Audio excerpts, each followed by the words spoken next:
Okay, right. Thank you. Right, well, welcome to everybody around the table this morning to a public meeting of the London Travel Watch Board, and welcome to any members of the public who are online. Apologise for the slight delay in starting, but we're underway now. Can I just first of all start the meeting just with apologies from two board members, Laura Osborne and Karen MacArthur, who can't be with us this morning. And we will have two other board members joining us very shortly with public transport delays. They're not with us quite yet. But anyway, my name's Arthur Leafley. I'm the chair of the board, and we'll get underway. Just want to check there are no declarations of interest from anybody in the room. Okay. All right. Well, just to let you know, just in terms of my chair's report, a number of things will come up as other items on the report. So during the meeting, so I won't go into detail on those. But clearly, the ticket office work that we've all been involved in recent weeks and months has been a fair bit of my work in the last couple of months. But we'll talk about that a little later, and we'll have a formal item on that in the public session. I've also been working on the complaint handling contract, which will be hopefully concluded fairly soon. The bidding process is going through at the moment. There'll probably be some more discussion of that a little later, but we should have a decision on that by the end of the year.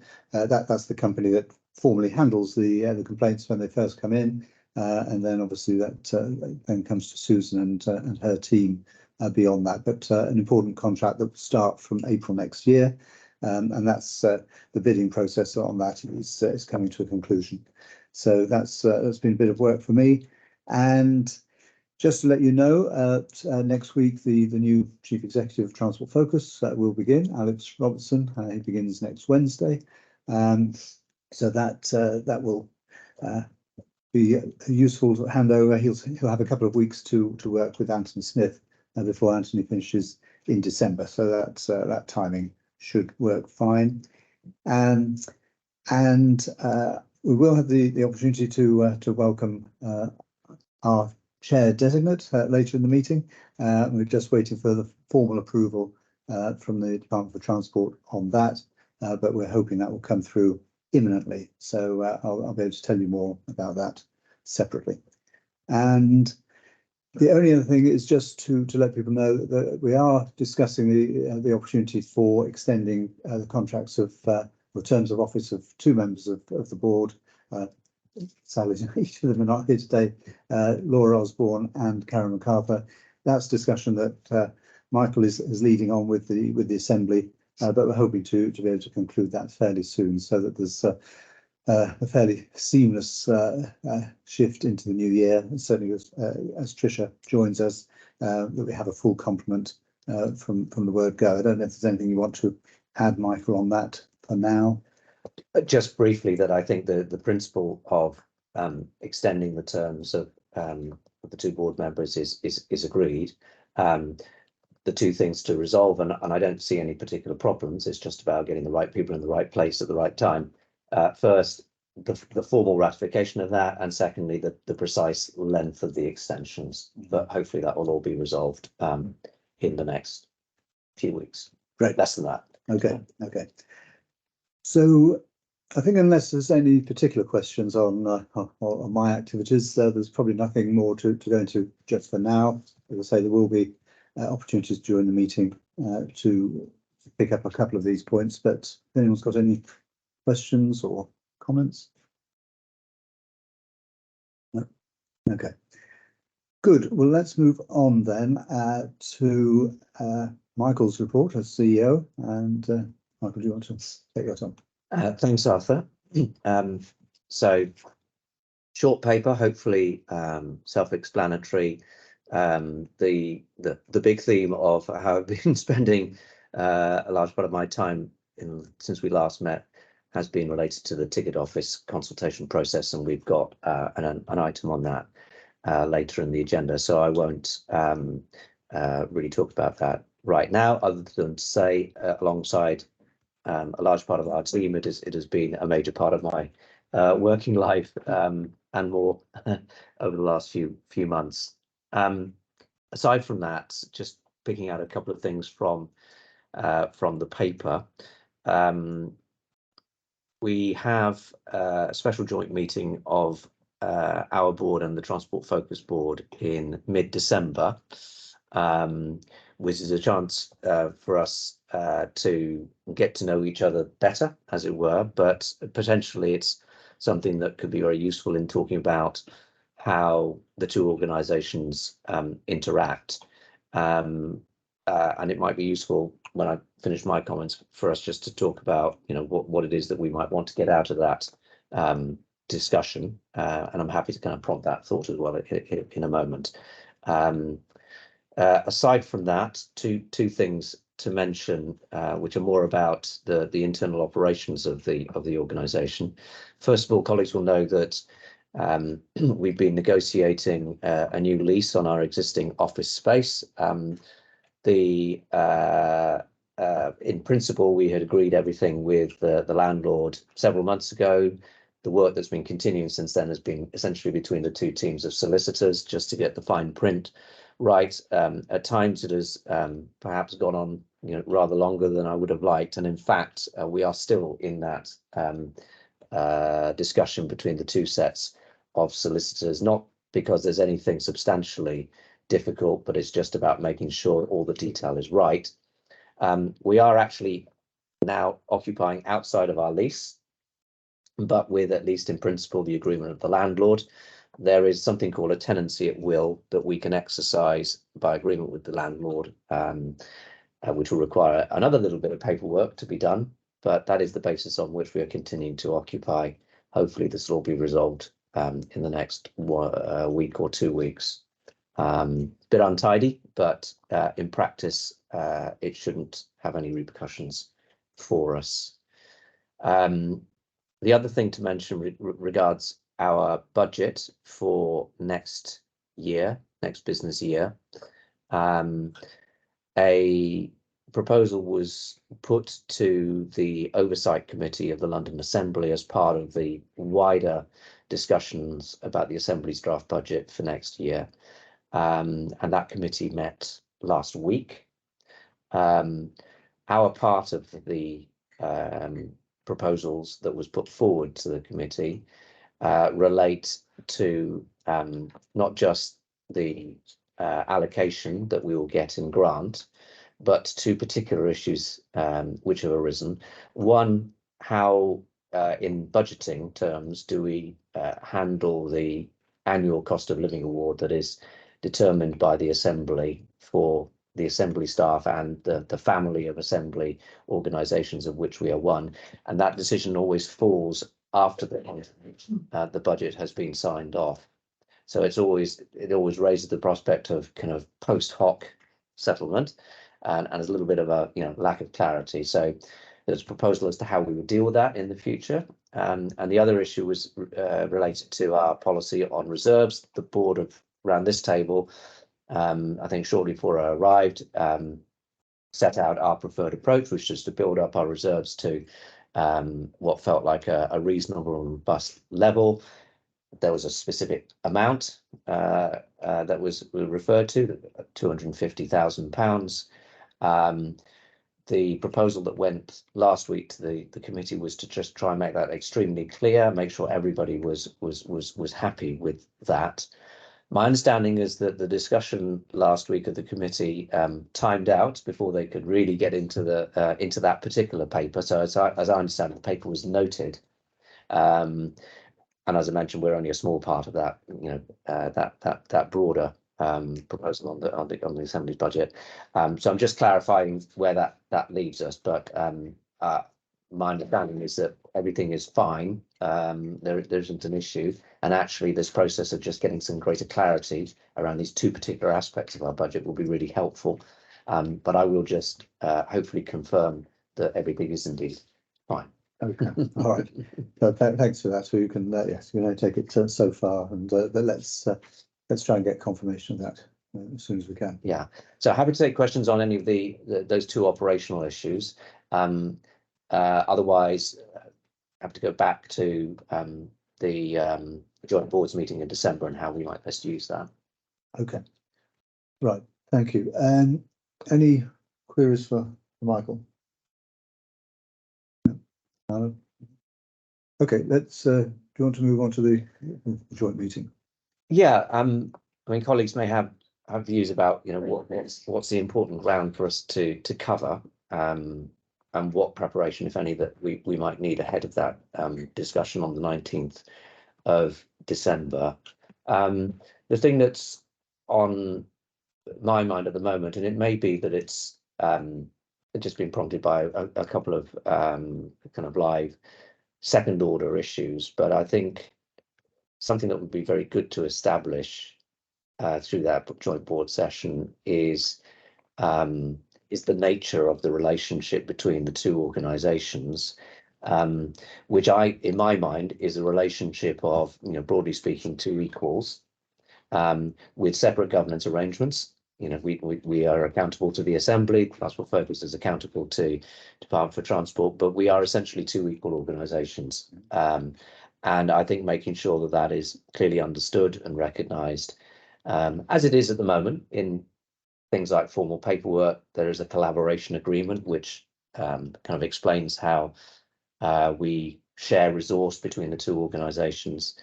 But I think making it clear that, as I said, we are, you know, genuine partners, rather than one being in some way accountable to the other, which I don't think is appropriate enough. That all may sound like code for something more significant. I don't intend that to be the case, but I think it'd be good to make sure that both boards have got a clear understanding about what that actually means in terms of how we engage, particularly now that there's a new chief executive about to join the Transport Focus board. So that would be that would be for me an important theme to kind of focus on. I don't know if there are any other views. Yeah, absolutely, I do agree. That's important. I think particularly with Alex Robertson coming in fresh, that's a good comment to make. That let's have total clarity on this. I don't think there's anything underhand or anything going on behind the scenes. I think it's just an opportunity for us to be clear with each other. So that'd be useful, Michael. When I asked particular officers were clearly the piece of work that we've worked most closely with Transport Focus on, in as long as I can remember. Were there any lessons that came out of that working arrangement that we might need to discuss or raise? Well, I think we're still reflecting on, you know, how that piece of work went, and we've got to wash up in the diary, at least within the London Travel Watch team, to kind of just, you know, do justice to reviewing how things went, including how the relationship worked between the two. I mean, for me, in colleagues may want to jump in rather than it just being my view, but I think things worked well. Perhaps there were occasions when we could have had a bit more structure to things. I think it certainly felt like we were very flexible, so we responded to things as they arose, and where that meant that we needed to engage more deeply or closely with the Transport Focus team, then that happened, and there was no issue about, there was no kind of resistance to that. But I guess the neat and tidy part of me thinks, well, perhaps that could have all been structured, perhaps in a more obvious way. But the flexibility worked, and we had to think on our feet, because the industry and the department, you know, tended to change the arrangements as we went along. But that would be my only thought about that. I mean, Alex, what was your thinking? I think I genuinely agree. I think personally, it's probably the most I've worked with Transport Focus, definitely most closely since I've started. And I think generally it went well, and it was very useful to kind of be able to share sort of our views and experience and expertise, and vice versa. I do think probably, you know, on review, as always, there's always sort of elements maybe you do differently or change. I think a lot of it is, as Michael said, a lot of it was changing quite rapidly. And also it was kind of we'd not done anything on this scale before. But yeah, I think maybe, as Michael said, we've got an internal workshop, but maybe it is worth us putting some time in with them as well, because I think it definitely has lots of learnings, and it, as you say, it'd be a shame to not harness them and carry on that collaboration. Yeah. Yeah, and I think it's clearly the most recent sort of backdrop to any discussion we have about that the relationship, how we're moving forward. So it's always useful to have something very specific to look at, where we can say that this worked, this didn't work so well, and have that in mind, as it's so recent in people's memory. So I think it would be certainly useful to have that discussion as part of the maybe as part of your cargo discussion and beyond that with forward. And obviously the ticket office work has been the big game down in terms of our two organisations working together, but the kind of joint work that's been going on in terms of the contact centre award is another important strand in that. We'll come on to that a little bit later. One that I think will probably come up the agenda for us in the next few months is about the preparations for a successor to what used to be the National Rail Passenger Survey, with something different, which Transport Focus rightly is leading on, but that's an important one for us to feel comfortable with, where I think there's probably ample scope for us to be a little bit more engaged, and there'll be other things as well. I think the relationship genuinely is richer than simply the ticket office stuff, even though that's been very much front of mind. I mean, I'm aware that a lot of what Susan does is a very collaborative piece of work, but that's much more routine. And you've been doing that for a long time, and you've got that very much under control. It was the unusual nature of the thinking office. I thought might throw up some things that are worth reflecting on. Yeah, and I think that's absolutely valid, Alan. I think the fact that the relationship was maintained through a difficult time for both organisations, a challenging time, I think suggests it is a pretty robust relationship. I think that's good, but there's always things that we can learn from that. And of course, as an extension of that, we also work jointly where there are freedom of information requests that Susan deals with on our behalf. But it's important again that we know the work that we're doing and the work that each of us is doing on the other's behalf. So I think that's worked pretty well in terms of process. But certainly as a board member with oversight, I didn't see any issues. But I wonder whether the team had seen anything that was worth. And you don't need to answer that. Yeah.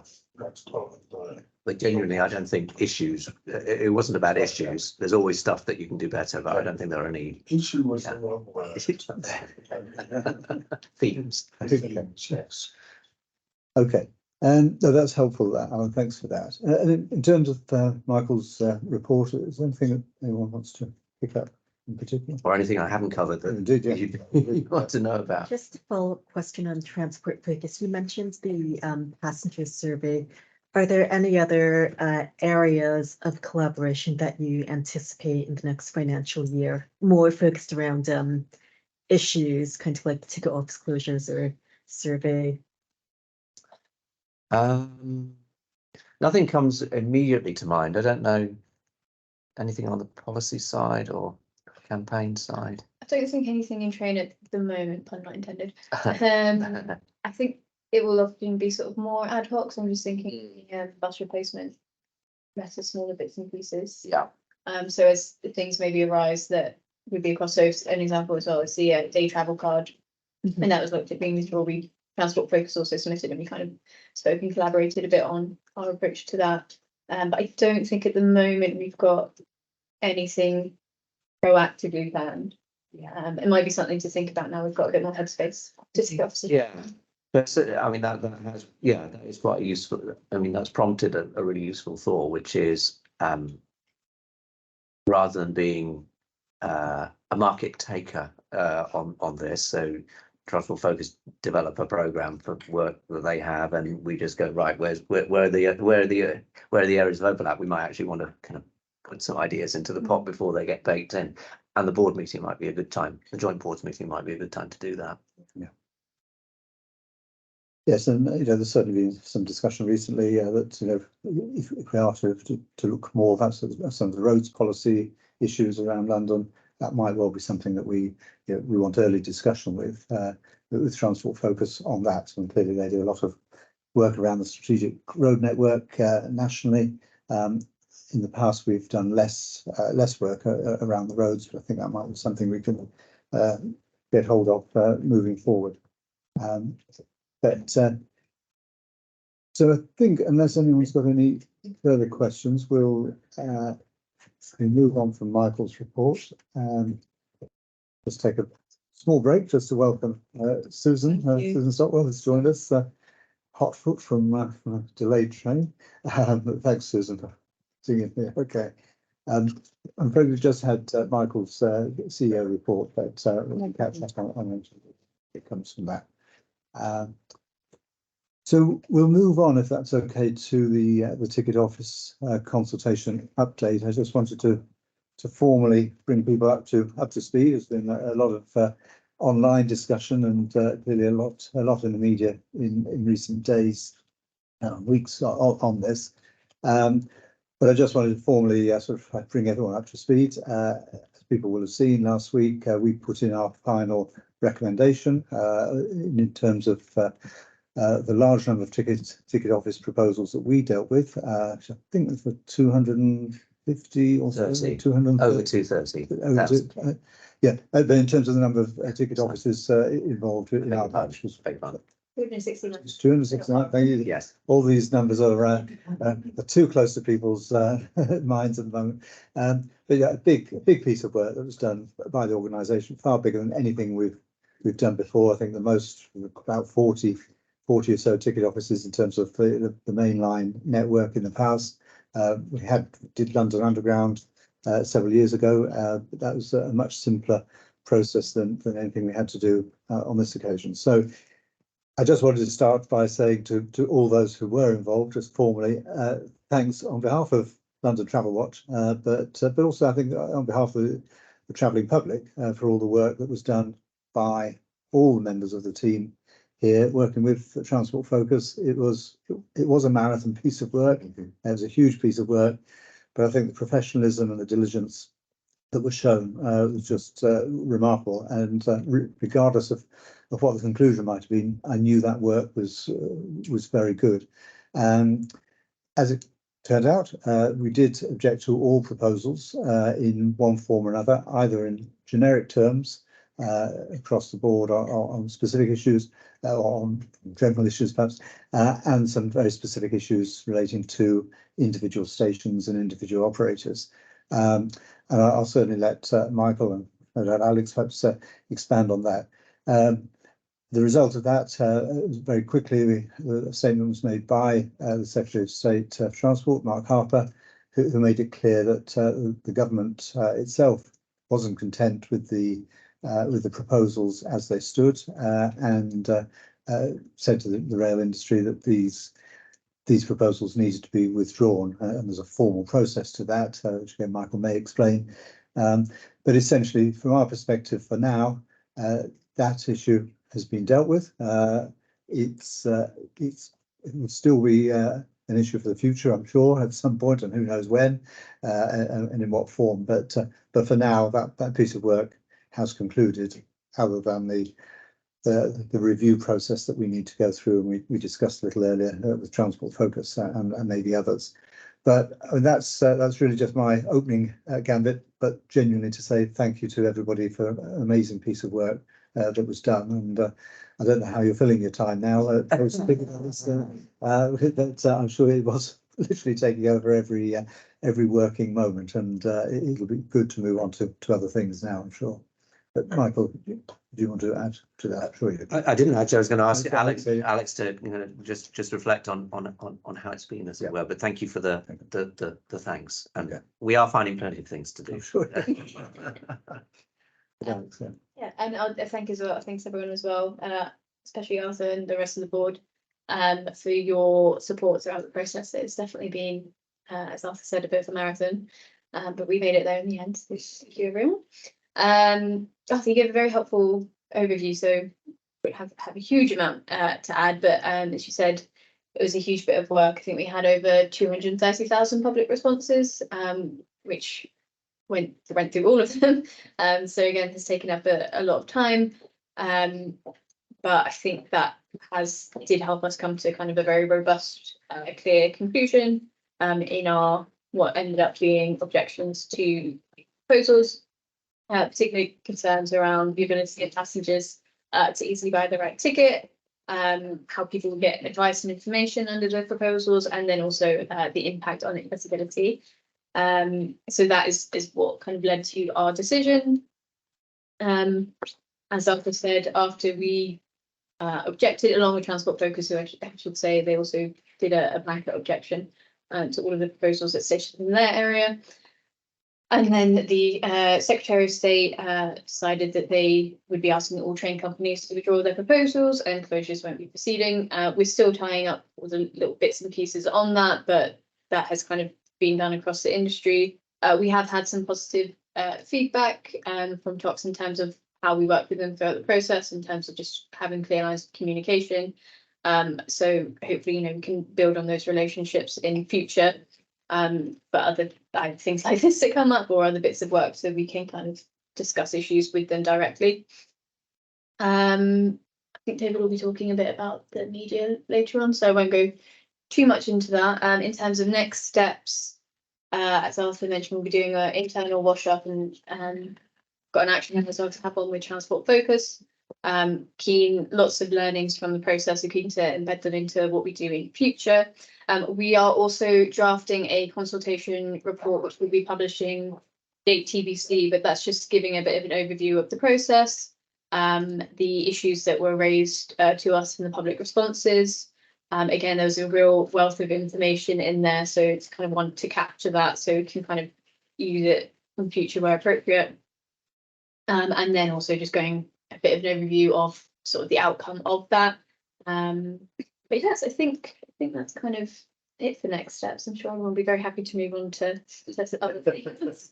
But I don't know if anyone has any questions or thoughts. Okay, and just say when we have the private session, we'll have an opportunity to just look at some of the internal issues relating to this. So feel free to wait till then on those issues. But more generally, in terms of what we've done publicly, by all means, any questions, please to Alex and Michael and David. If of course Susan's been involved, everybody's been involved. But and just welcome to Priya, who's been able to join us now. So Priya Kula is now with us. So any particular questions, Susan? Yeah, I mean, obviously you wanted to echo, Arthur, your points of thanks to the team, because I think we all appreciate it was such a mammoth exercise. So I think that's a big well done to you all. My question is around the relationships and where they may have come under a little pressure. And I know, Michael, it was mentioned in your CEO report as well around, sort of those maybe relationships from an industry perspective maybe coming under strain. And I just wondered if you still see that as maybe one of the kind of, I suppose, as you say, that the things that we want to focus on going forward, but do you still see that's a problem? Can others pitch in, but I don't see any outward sign that there's major damage in any way done because we objected to proposals that had taken a long time, a lot of energy within the industry to generate. We talk about the amount of time we've put into it, but the industry has done as well. I don't think there's any outward sign. In fact, if anything, I think that the tone in kind of formal communications has all been very constructive. There has been reference to some ideas, some useful ideas having come out of the process, irrespective of the objections, that the industry is now thinking about, how they might pick those up and run with them. That point is expressed fairly generally rather than anything very, very specific. But the mood music is constructive and positive.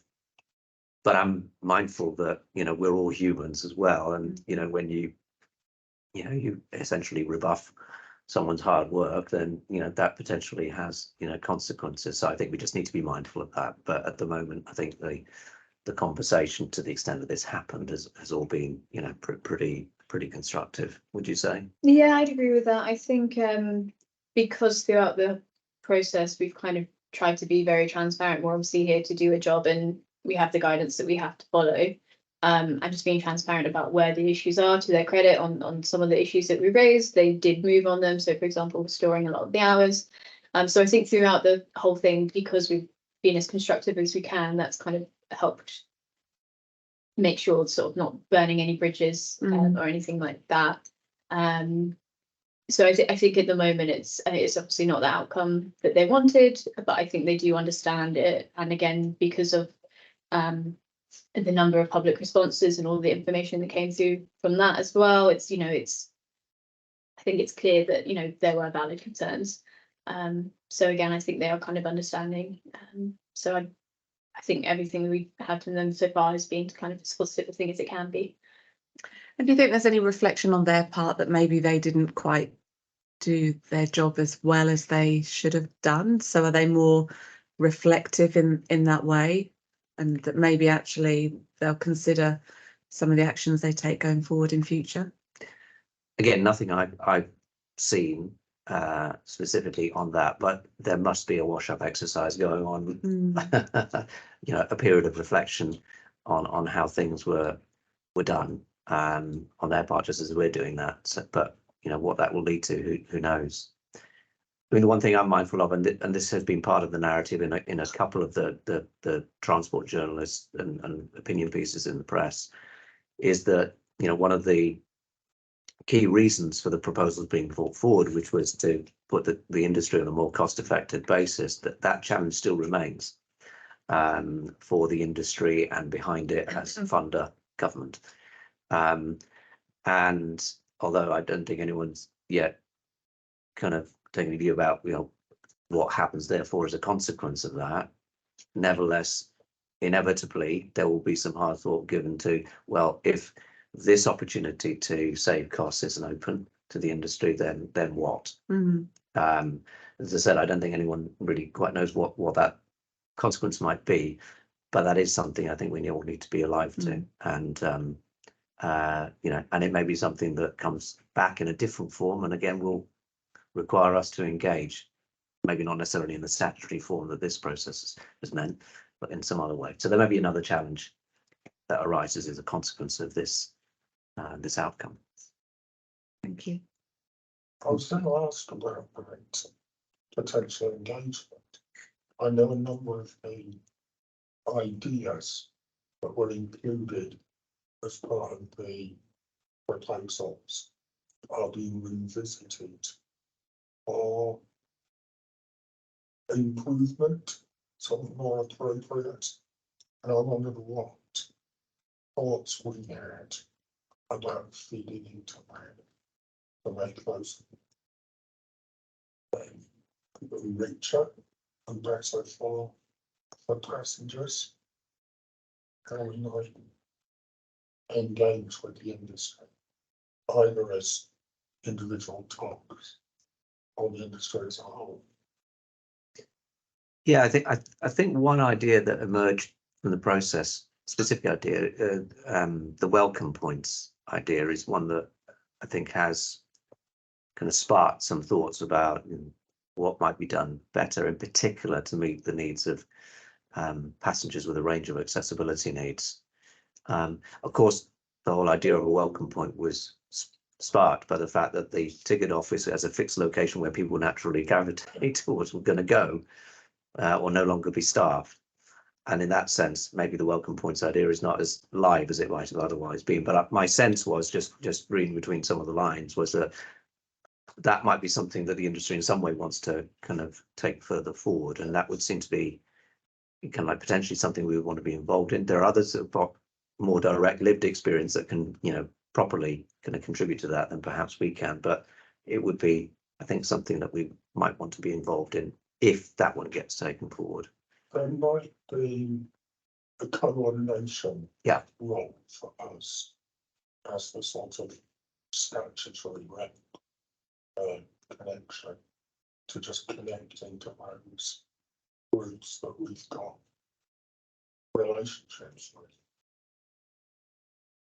Yeah, and sorry, I think there is real opportunity here for us to help Yeah. move forward from this. And it's not just, if anybody accused us of being Luddites in some way and just not wanting change. That's far from the case. We want change that brings improvement for passengers.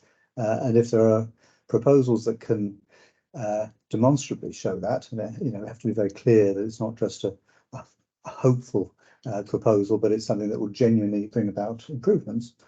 We'd be absolutely, we'd be supporting that. And I think there's a real opportunity for us to, as you say, working with others, to perhaps put together what is it that the modern passenger actually wants.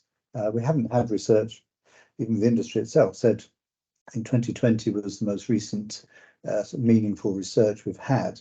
We're 3 years on from that, we're post-COVID.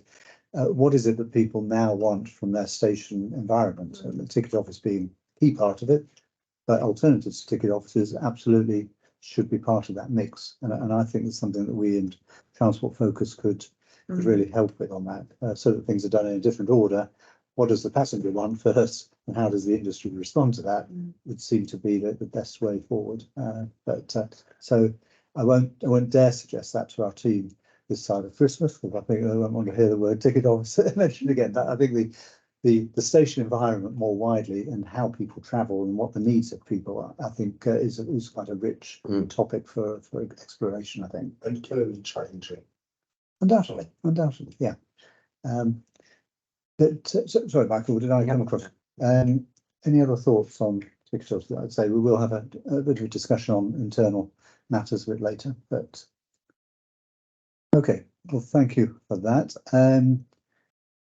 That's probably the last time that's going to be on our agenda for the foreseeable future. But absolutely. Okay, so moving on, let's move to Susan's report, a casework report.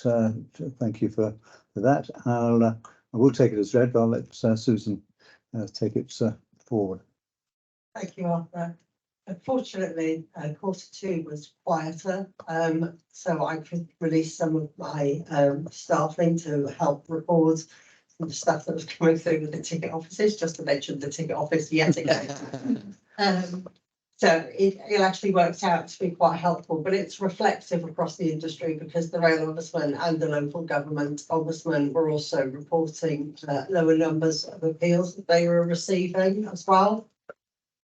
Since I wrote this report, a couple of updates, talking about the local government ombudsman. I've been talking to them because bus passengers with an accessibility need don't have the same rights to, or they don't have the same access or easy access to complaints the way rail passengers have. So they have the Rail Ombudsman to support them, and bus passengers come to us. So I had a chat with the local government ombudsman on a couple of occasions, and they've agreed that we can warm transfer these kind of cases over to them. We're not talking huge numbers here, or maybe 2 a year might be, but it just makes sure that those passengers have the same access to representation, because an ombudsman can when an ombudsman gets involved, they can actually force the operator to make a payment that we can't do.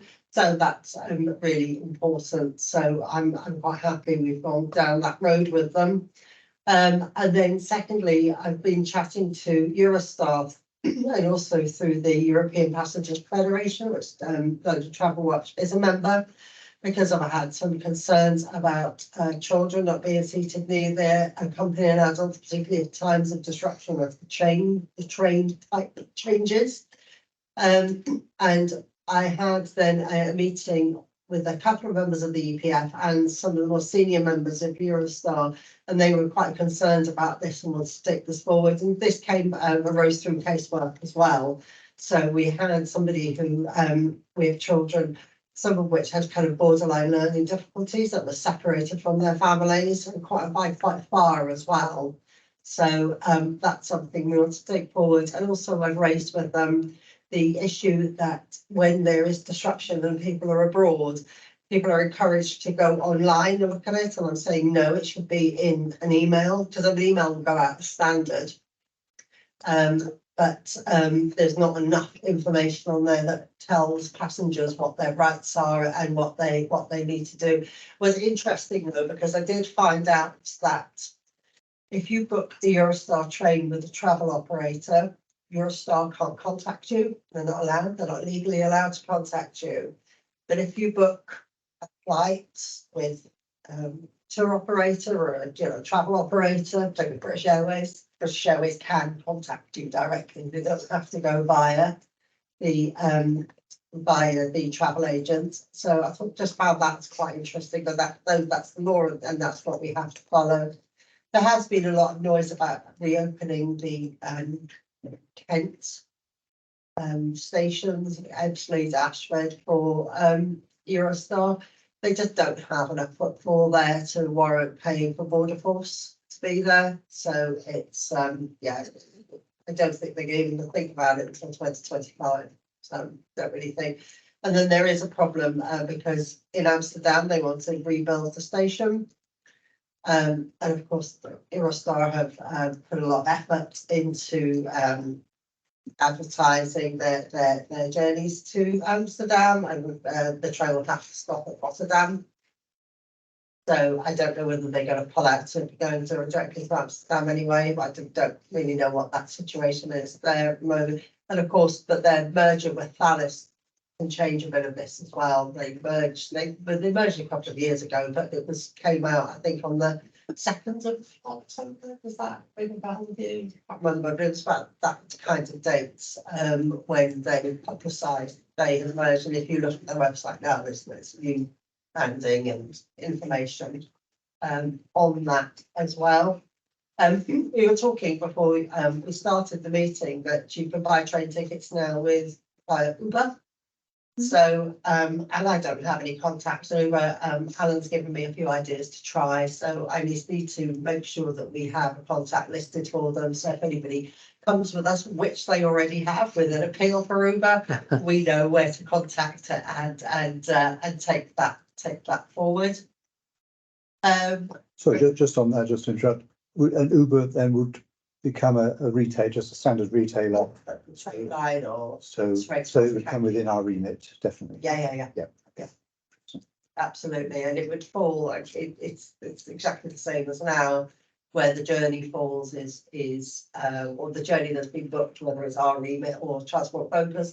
There's always going to be grey areas when it starts in London and finishes in Birmingham.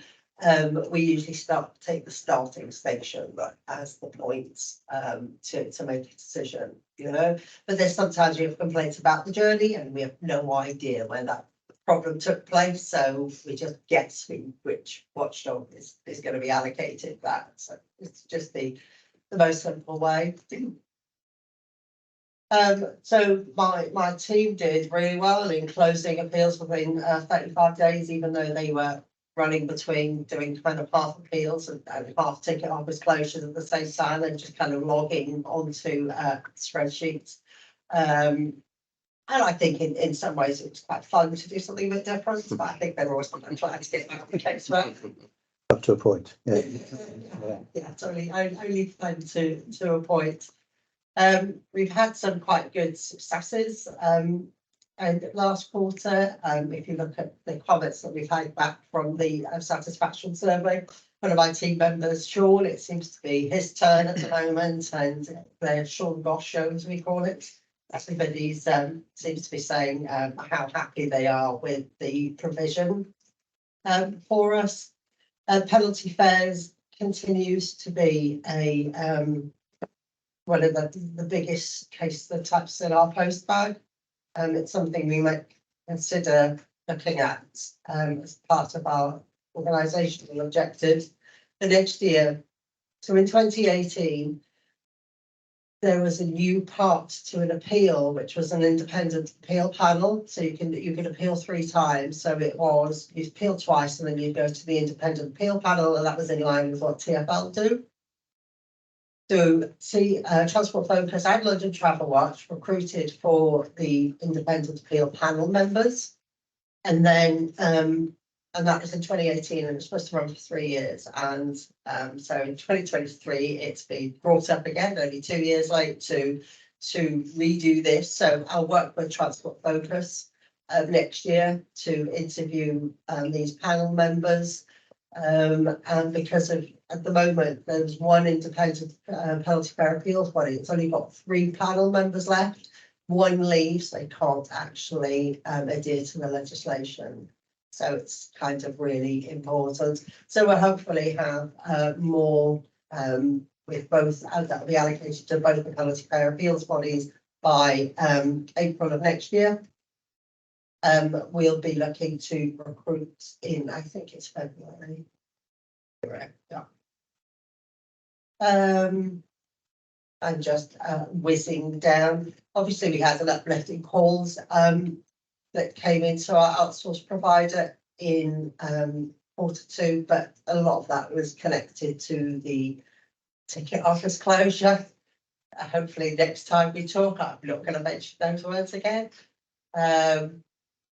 The Rail Ombudsman, so they were awarded the contract in May, and it's the incumbent providers that got it. They've got go live dates for this month, and Transport Focus and London Travel Watch have created a new memorandum of understanding alongside the Rail Ombudsman. That's actually with Transport Focus at the moment for sign off, I think, at their board next week. Because obviously the people who look after the contract now for the Rail Ombudsman is the ORR, so it's managed differently as it was previously with the RDG. But the relationship with them is very good. They have 2 new panels now, which is called the member panel, which is the TOCs, and the Rail Ombudsman, and the consumer panel, which I'm the vice chair of. So and then I will get invited to go to the members panel, I think twice a year. So yeah, just to make sure we've got the full passenger representation. And the surveys, we didn't get as many responses, I think, in the last quarter as we did previously. I'm not changing it now when the new contract for our outsourced provider, whoever that is, starts next year.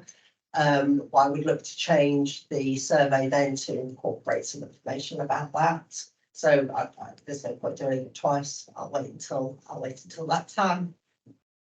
That's it. Susan, thank you very much. It's very comprehensive, and certainly having that feedback from people that we've dealt with is really helpful, and covers a whole galaxy of views, largely depending on whether people have been successful in their or not. But it's still very useful to have that feedback. Any questions for Susan? Great. Hello. Thank you, Susan, for that. I'm Priya Kular. So I saw one of the feedback which said your service was excellent. However, I feel the service I received from the transport operator was disgusting. And transport operators are purposefully making you part of their complaints procedure. So I was wondering if there is a bigger picture of transport operators actually feeling responsible and accountable to resolve matters, or are they actually thinking, oh, fine, go wherever you want to go and we'll deal with it then. So is there something we can do earlier on in the process? Yes, we have. We would like to influence earlier, and one of some of the work I'm doing with the Rail Ombudsman and with the industry is root cause analysis, so we can look at see where we can influence. I think what we have to realise is when people come to us, it's because it's usually outside of the terms and conditions that the passenger can get the outcome they're looking for. If it was in the terms and conditions, the Rail Ombudsman would pick it up. If they come to us, we're challenging the policy. So we're going in and saying, yes, we know the terms and conditions say this, however, on this occasion. So where a passenger says, I mean, they clearly say about us that they're not happy, they can't get what they want from the operator. they're going to say the same thing about them. And then when they come to us and we're successful, actually they're going to be very happy, but not happy with the operator. So yes, it means that we do all the really difficult stuff and the ombudsman do everything that's within the terms and conditions. However, we have discussed in the root cause analysis meeting, there's things we can't affect. So that we can't affect signal failure or infrastructure problems. But if we see a TOC has got a lot of staff problems, that's something that we may be able to pick up. And I mean, then although with the infrastructure problems, I mean, I think it was in 2016, it's GTR, they made more of an award for constant inconvenience. Now we're seeing the same sort of thing come through with GTR now, and this kind of thing I hand over to Alex once I've got the information, and then they take it forward. And the same thing happened, although not within our remit, with Transport Focus with Trans-Pennine Express, where Transport Focus had to get involved because there were so many cancellations. You know, the delay repay just wasn't reflecting the inconvenience. So there is some things we can do to talk to the industry, but I think what I'm quite keen is when we get the information from the Rail Ombudsman as well, that's where we should be able to find not what the passenger's complaining about, but the additional information that they support their complaints. That's the kind of stuff that we picked up prior to the Rail Ombudsman and could make a difference within the industry. And that's kind of what's missing now. But that information will be coming to us as soon as our CRM can cope with it. Okay, great. Does Thank that you. answer the question? Yeah, thank you. Can I just make a couple of comments about the accessibility complaints that you mentioned? From what I know of the community, I don't think the number of complaints that we're seeing is reflective of the situation. I think there's two, both in rail and bus, official channels on Ombudsman are not well respected. So either individuals put up with it, whatever it happens to be, or they take it down some private, often illegal route, either with lawyer assistance or on their own. So it might be something that we want to try and capture and data to the scale of the issue. I don't know how, but it's just a reflection on Thank you, Annie. Yeah, it's very difficult because if people don't come to us, it's quite hard for us to find that. I mean, the Rail Ombudsman was quite successful. One of the TOCs, the Hank Pryor, provided assistance. And because the lead ombudsman is legally qualified, she could actually advise the passenger on whether what they could get for the passenger reflected what the problem was, and they can give that legal information, and so can the local government ombudsman. But it's just that we can't make that call. So we need to, so that bus passengers have the same access to that representation. That was why I spoke to the LGO, because if once it sat with us, there was nothing, if TfL disagreed, there was nothing we could do. But now we've got a different route that we can take these down as well for people. I'm conscious that our role is twofold, one of which is championing the individual case, but also collating those cases to identify themes that might be where we've got a gap. Yeah, absolutely. That's why I'm quite keen to gather the evidence from other places. It's just it's so difficult because of the buses are used the most in London, and we just don't get that feedback. And it would be so helpful if we had more information about what people were thinking when they were using buses. It's something I mentioned in the note around our business plan for next in the next session, but think I'm right in saying that Transport for All be doing a survey around disability challenges, which is due for publication very shortly. And that may provide us with some pointers as to where is it, you know, that we might kind of work alongside others on these things which perhaps aren't getting the visibility through our appeals work. There are other sources of information, because I mean, just on specifically passenger assistance, the ORR carry out their annual, I don't know if it's annual, but their survey of, you know, how that service is provided, which at least provides some information, but whether that as well is capturing the full level of concern for the reasons you've mentioned, yeah, I guess is a moot point. And the quality of that data is still under question.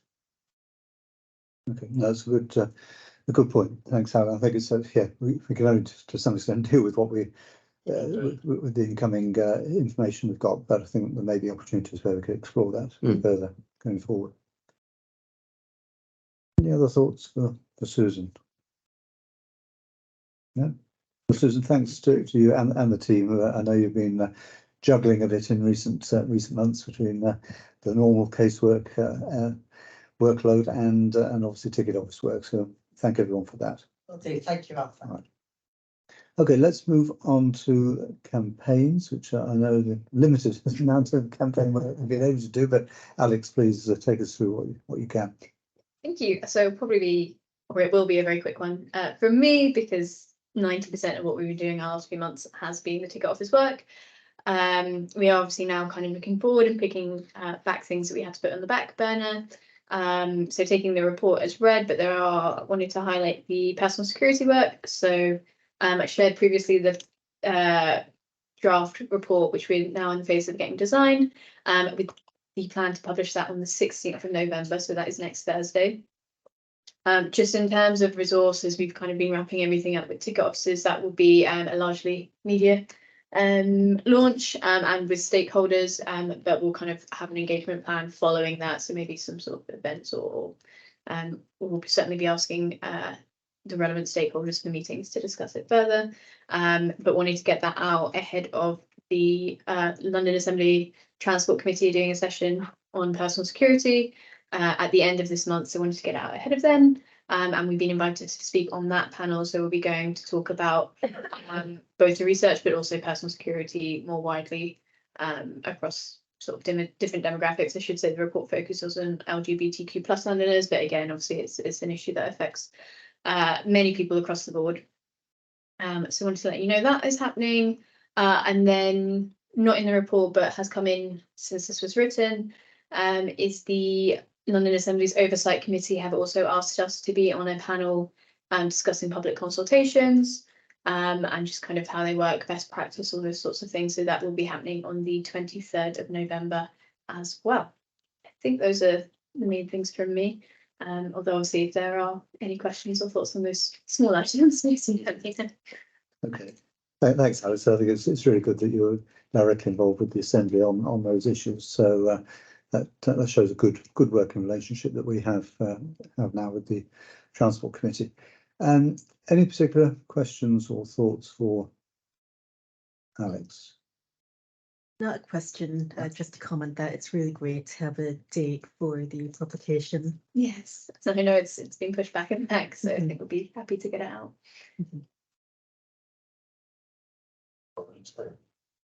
Just some brief comments perhaps on the any other updates at the end. Yes. So top line, invested in the best of engineering. Is there anything that we need to be conscious of, pointless size, anyone we've got concerns on? So we've got you mentioned the update. We've got kind of an overview of the plans. I don't think there's obviously disruption, as there always is, but I don't think there's sort of anything on the scale to last year, for example. But you're planning some comms around that. I think you're right. I think that the main thing I picked out, not just because it serves one of my lines, was Victoria shut from Christmas Eve on some, sorry, not the whole of Victoria, but some lines into Victoria, Christmas Eve through to the day or so after New Year's. So it's right, we're going to put together high level summary and published it as one piece on the website, similar to other info posts we've done in the past. So then everyone in London's got one sort of go-to place. Hopefully we can get that out there before others do, and we can share that out. And I noticed the lifts at Victoria are due to be out as well. Still, of course, chaos with all the suitcases. So it might be worth looking at what lift maintenance is planned around the network. Because I'll bet that wasn't discussed as part of the moment. It's not going on. Yeah. Was there anything interesting that came out of the Bright Line closures that is worth passing on? Because that was a bit of a disaster. Oh, over Pride. Right. Sorry, I was thinking still Christmas. So they did briefly go over sort of learnings, I think in general, but I think that, to be honest, I think the learnings were kind of what you'd expect. I think around comms, I think it went all right in terms of managing people's expectations and encouraging people not to travel, but ideally would have done it sooner, getting more channels out there. And I guess think a bit longer term about how you provide those services, because as you say, it was not good PR for them. But yeah, I can double check my notes, and if there's anything else in there, I'll send them on. But it's quite top level. I'm sorry, I don't keep. I'm rebranding. I notice there's quite a lot of that going on across the TfL network. Some of it is quite impressive. So there's a King's Cross, that tunnel down to the Piccadilly and the Victoria line. They've painted that a couple of times recently, and it really closes it in. I wonder what quality impact assessments are done on these rebrands. is that like an advertising wrap type thing? It's somewhere, yeah. It's good. Usually it's white, it's airy. The last time I was there, last week, it was in a dark royal blue. It really close in. We had a meeting with TfL where we raised the issue of, do you remember the Bond Street station was rebranded? And they've done it also at Canary Wharf. So we have another meeting tomorrow. We will raise this again. Let's raise the EQIA point in particular. It really changes. Not only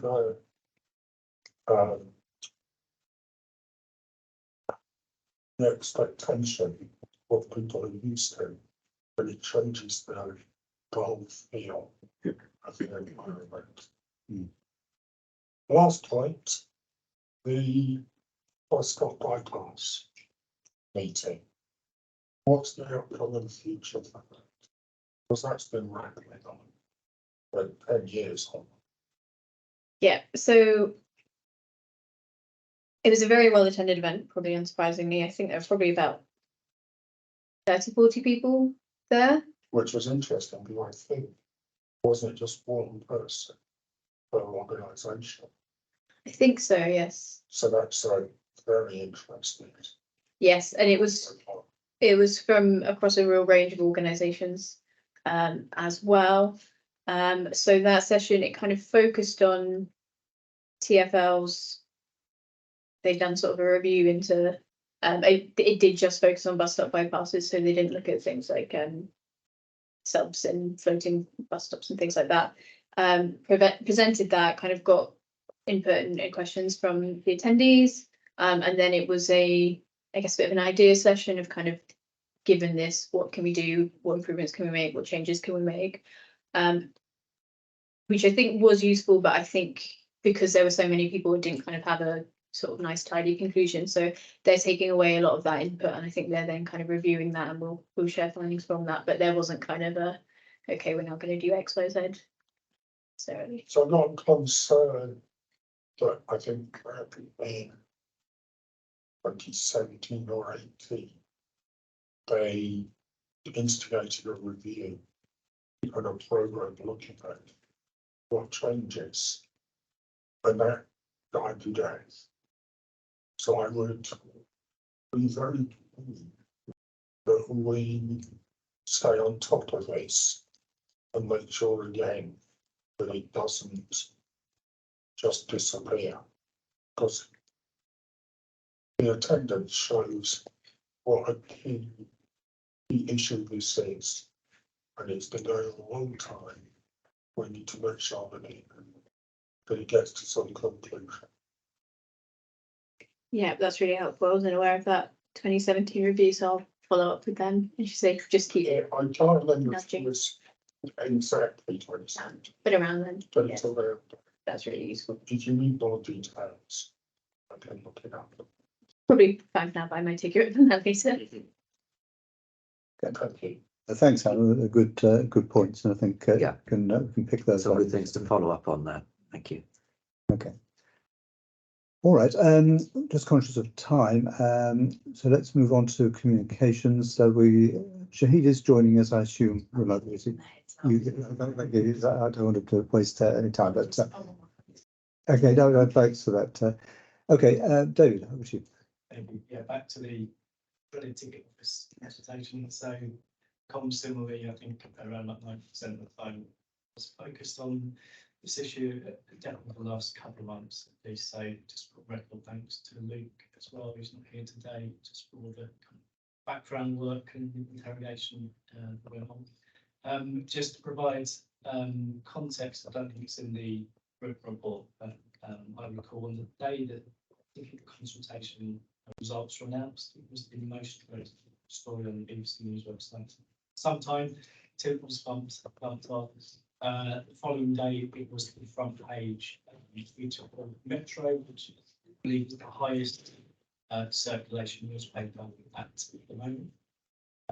Although it's free, but it's almost a million people daily. And then I've just summarised the other publications where our press statement and the message was carried out.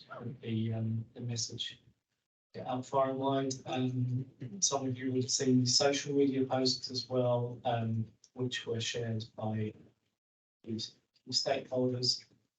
Again, that was received very well. And then the website, clearly there was a big bump, which increased the visitors on the day that I illustrated in my graph later down. Apart from that, just a quick summary on things we've been talking about, as well as ticket office issues, were the latest ORR stats around punctuality of train services, the context around issues around that, which led into the Elizabeth line and how there's been increase in cancellations. I think they were the most punctual train service in the country, and they've become into a situation where 1 in 10 trains have been cancelled due to infrastructure issues. So it's been a fair bit of interest in that from various publications. The proposal to scrap day travel cards, which colleagues submitted to TfL's consultation back in the summer, so we strongly opposed that. And obviously there's been a U-turn and day travel card that's been saved, which is very good. So on record, about that as well. And Superloop Express bus routes introduced early next year. So another positive film for us to welcome. So we start the tour. Okay, thanks for the abbreviated review of what you've done, but I know there's been a lot of communications work done, not least around ticket offices. So clearly, it's taken a lot of time, David. So thanks for that, and thanks also for making our our submission available through the accessible formats as well. That I know that was a fair bit of work required to do that, and it's important that we do that. So thank you for your work around that. And any particular questions for David? It's not a question really. I suppose it's an obvious point. It's just that with obviously all of this attention and an opportunity that we've had, it's a great platform to be able to move forward on and build upon it. But I'm sure that's the opportunity that you see. Yeah, absolutely. Alex mentioned the personal skills report, which will be launched Thursday. So I will tap into all of those contacts. Hopefully, that will generate over the last couple of months. And going back to the point earlier about relationships with the wider industry, so I think we have actually not only maintained but built positive relationships with Tom's colleagues across the piece. So again, hopefully encourage them to share positive work we're doing on Thursday and building those relationships.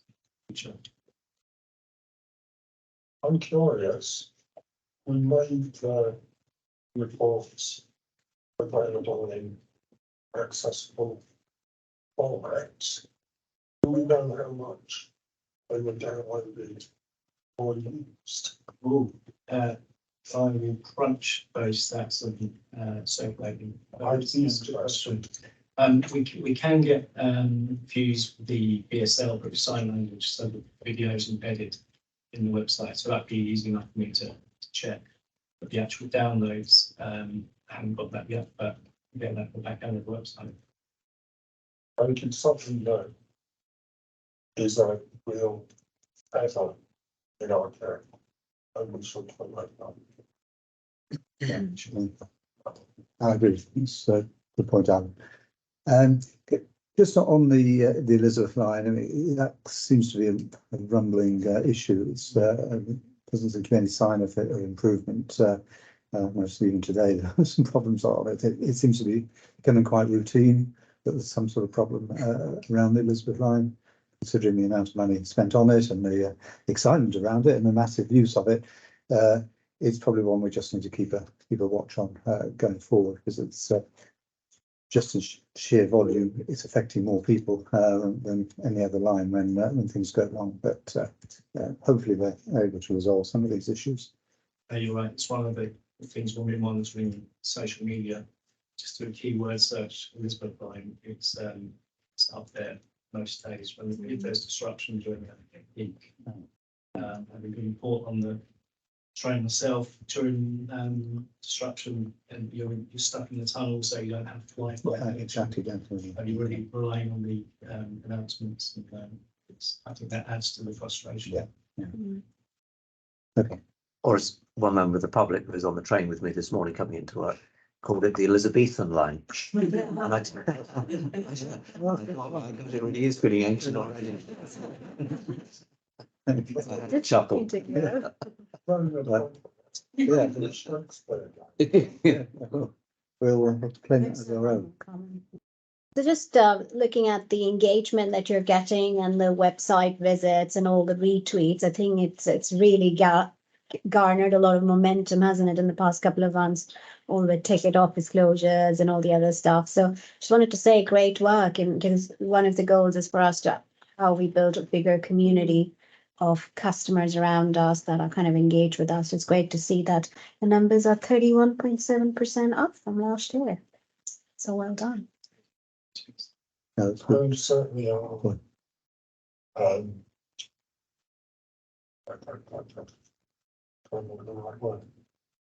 Our public awareness that comes out of my ticket offices in a positive way, I think is something to be really complimented on with the team. We come out to it looking very good. Yeah. That's on top. It is. We need to harness the system and move forward with it, certainly. Yeah, but yeah, it's been some really amazing work done. Okay, David, thanks very much for that. And thanks for all that's been done. And can we move on to, sorry, unless there are any other questions? I think so. Let's move on to Shahid. Shahid, just so you know, and welcome to the meeting if you can hear us. Thank you. And just to introduce you, Shahid, Trisha Hayes is also on remotely. Trisha will is our chair designate, and we should have Trisha in post very soon, I hope. But just so you're aware, Trisha is on the call as well for the board members who you know. Great, thank you, Arthur. And apologies, I'm having IT issues this morning. My camera isn't working, so I do apologise for that. No worries. Okay, great. Okay. So the finance report that's been sent through this month covers the period to the end of September 2023. Apologies, it didn't quite cover the October one, just with the timing of the meeting. So at the point of writing the report, in terms of income, we've got 1.1 million in from, that's been agreed with the GLA. The additional 34,000 that we're expecting for the annuals pay awards, although it's been agreed in principle, we still haven't received it yet, and we still not had sort of final confirmation on that. So that's one to watch. In terms of other running costs, there does seem to be running slightly below forecast to date on the variable overheads, around about £10,000 to date. We're anticipating there will be some additional favourable variances that will be reflected in the October accounts once we've finalised the October budget review. And then in terms of project costs, we've got £135,000 allocated, which bulk of that was for the ticket office consultation, £70,000. We are currently finalising the costs on that, but we think we're going to be well within that £70,000 and also within the additional funds that we had agreed with the Department for Transport, 55,000. So we will update you on those numbers as soon as we have them finalised, but they'll be well within those numbers.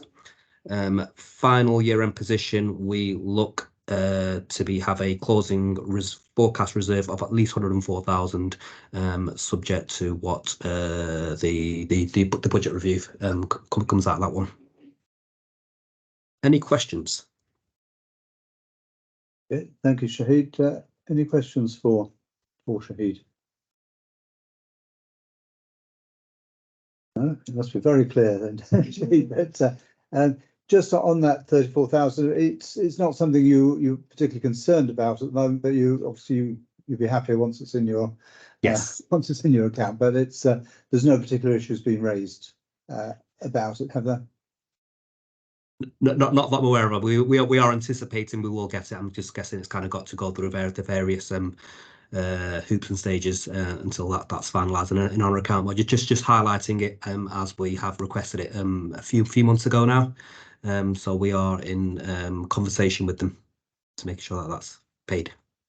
Okay. Thank you, Michael. Did you? This is one of the things I mentioned earlier on in our discussion today, before Shahid joined the call. That is, being clarified with the Assembly. I think the reason why it's had a spotlight on it this time around, compared perhaps with previous years, is twofold. One, I think there's been a change of personnel in the finance department at City Hall, and quite rightly, they're just asking questions and making sure everything is done rightly. And the second is that the annual cost of living award that was made, that applies for this year, it was larger than I think in recent years, just because of where pay awards generally were at, and the combination of those two things I think has just made this just something that the City Hall wants to feel comfortable we have got right. So yeah, that's how I interpret this being in this situation. Yeah. Okay, no, that's fine. I know Shahid will be diligent in chasing that up if necessary. Okay, well, if there's no questions for Shahid, I'll let you get back into the rain or otherwise of Manchester, Shahid. Great, thank you very much. All right, but thanks for all your work on this and for keeping us up to date with everything. Very welcome. Thanks. Bye bye. Thank you. Thank you. Bye, Shahid. Thank you.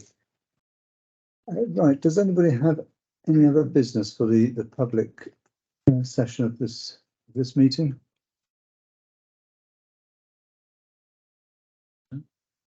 I've just got one, which is purely self-focused. I was going to say that as this is expected to be my last public board meeting, I just like to say thank you to everybody around the table here for all the support you've given over the 6 years I've been around. For those who've been here the full time, which I think is probably only Alan actually, but in the intervening time, everyone's been very helpful. So thank you for all the work that's been done, and obviously I'm very much hoping that Tricia's approval will come through quickly, so that Tricia can get her feet on the table. I know she's very keen to get moving on this, and we'll have a brief introduction to Tricia in a short while.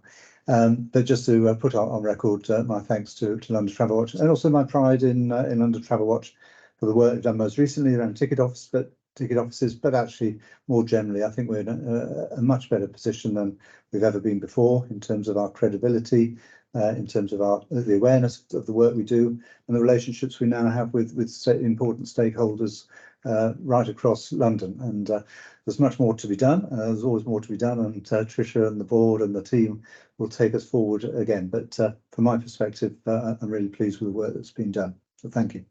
And it falls to me as deputy chair, but thank you for your input and effort and the transformation that Travel Watch has been through during your tenure reflects very positively on you and your efforts.